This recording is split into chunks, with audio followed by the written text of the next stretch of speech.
Hello, everyone, and welcome our guest, Katie Campbell from Helena, Montana. Katie is a certified IYT yoga therapist, and she has many years of experience in yoga and yoga therapy. She returned to the US from her classical study in India to a private practice located in Helena. She teaches and honors a variety of styles through her work and provides retreats, classes, workshops, and programs, specializing in physical rehab, energy anatomy, and multiple diagnosis or lifestyle habit formation.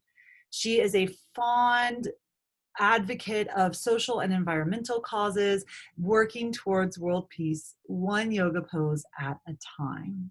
So thanks so much for joining today, Katie. Thank you. So I'm pretty excited to talk about your classes at the 406 Yoga Conference this year. And you're teaching two classes actually: holistic health, energy system correlations with viral infection lifestyle prevention practices, and holistic health standing poses. So I know we kind of just briefly chatted and we were talking about the differences and the similarities between these two. And so, I'd love for you to kind of tell us a little bit of the similarities between them, how one class is on Saturday, one is on Sunday. So tell us a little bit more about that. All right. Well, the Sunday class of standing practices is really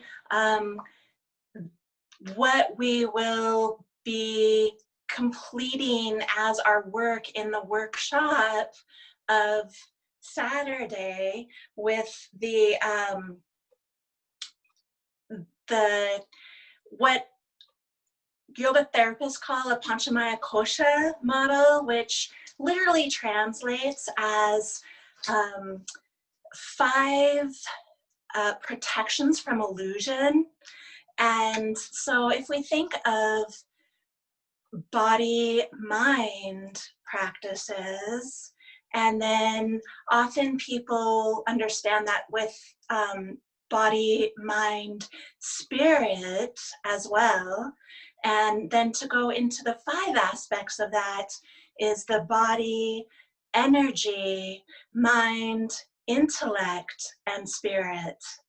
And in medical terms, that's bio, enviro, psychosocial, neurogevity or vitality, which is the wholeness, the holistic health of what I like to call yoga. It's the connection, making those connections whole as one, which some people may know as the term samadhi, which is part of the classic practices, which are known as Ashtanga, of yama, which is like a way of being civil, and niyama, which is ways of being polite, and asana, pose or poise, and pranayama, breath, pratyahara, holding tension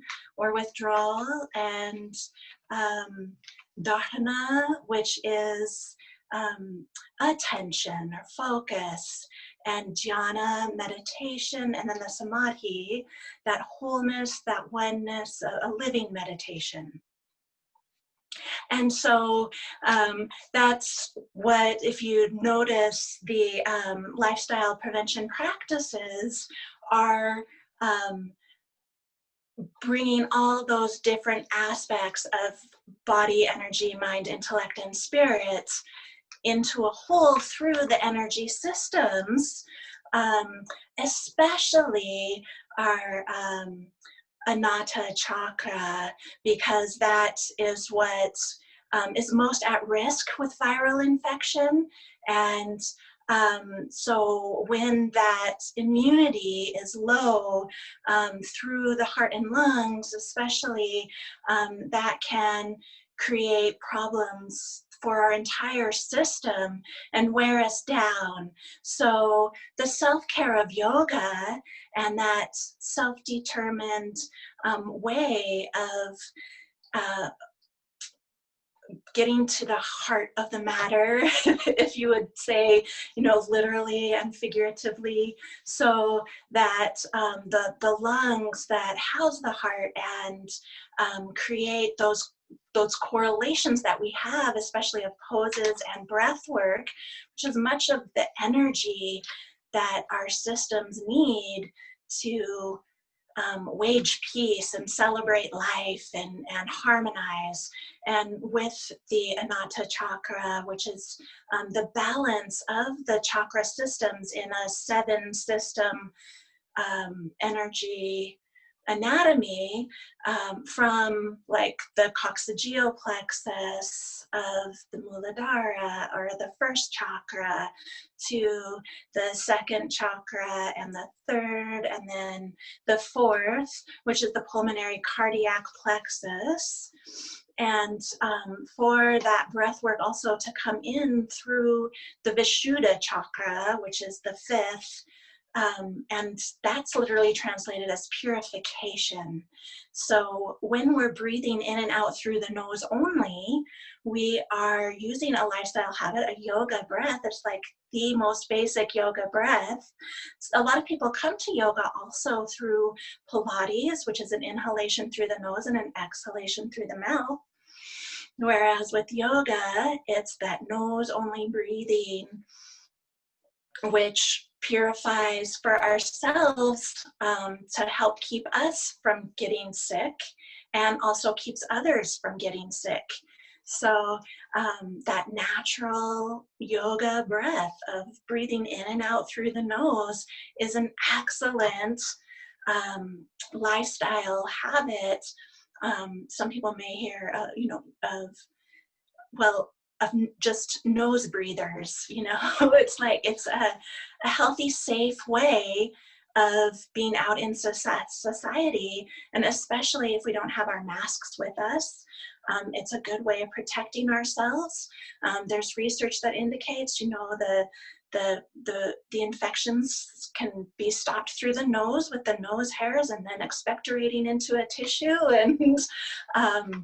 and so the World Health Organization also has recommendations, and one of those recommendations is to stand every 30 minutes. So we can do more than that as yoga practitioners. We can stand and do a special pose that helps that healthy physical body, using our special breath, which helps with the,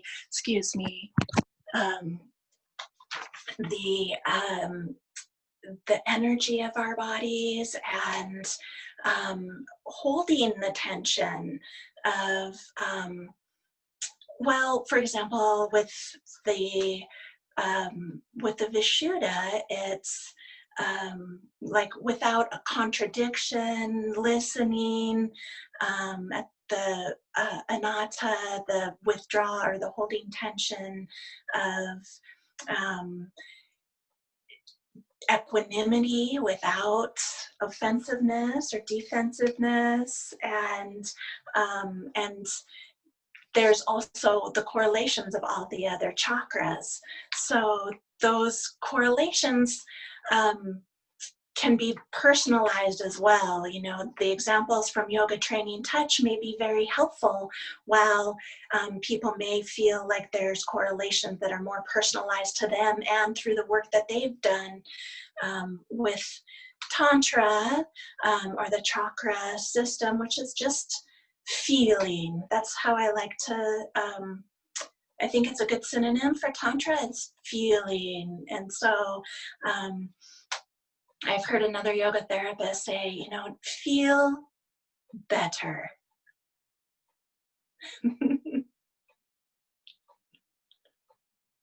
Sorry, I didn't realize I was muted.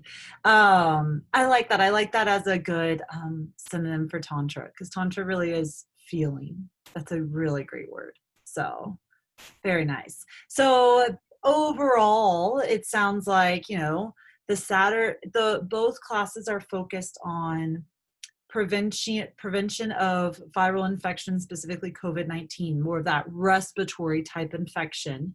And on Saturday, you're going to learn a lot about some of the lifestyle practices, pranayama, mantra, mudra, colors, all of that. And then Sunday is more of the standing poses. So that's great. You'll have a full round, like well-rounded amount of information for this kind of to move through the rest of our winter. I'm sure this will really help with flu season coming up, and all sicknesses in general. So that's great. Very Yeah, I'm very excited to be providing at the 406 Yoga Conference, and I hope that the benefits will resound. I'm sure they will. I'm sure they will. Awesome. Well, every question that I had, you've pretty much answered it. So that was really great. I really appreciate it. So thank you so much for coming on and letting us know a little bit about what to expect at your classes. I'm really looking forward to them. My pleasure, Allison. Thank you. You're welcome. Have a good one. Bye. Oh.